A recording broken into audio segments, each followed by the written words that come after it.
ബത്ലഹേമിലെ മലഞ്ചെരുവുകൾക്കിടയിലെ ഗോതമ്പ് പാടത്തെ ഒരു ഗോതമ്പ് ചെടിയായിരുന്നു ചിന്നു.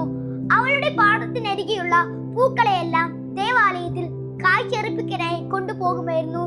ഇത് കാണുമ്പോൾ അവൾ കൊതിയോടെ ആഗ്രഹിച്ചിരുന്നു തന്നെയും ദേവാലയത്തിൽ കാഴ്ചയർപ്പിക്കാനായി കൊണ്ടുപോയിരുന്നെങ്കിൽ എന്ന്. പക്ഷേ അവൾ ഒരു പൂവല്ലാത്തത് കൊണ്ട് അവൾക്ക് അതിനുള്ള ഭാഗ്യം ലഭിച്ചില്ല. എങ്കിലും അവൾ പ്രതീക്ഷയോടെ കാത്തിരുന്നു. പക്ഷേ വിളവെടുപ്പിന് സമയമായിട്ട് പോലും ആരും അവളെ ദേവാലയത്തിൽ കൊണ്ടുപോയില്ല. അങ്ങനെ ഇരിക്കെ ആരൊക്കെയോ വന്ന് അവളെ കൊയ്ത് ഗോതമ്പ് മണികൾ ശേഖരിച്ചു. തന്നെ ദൈവത്തിനെ പോലും വേണ്ടല്ലോ എന്നോർത്ത് അവൾ സങ്കടപ്പെട്ടു.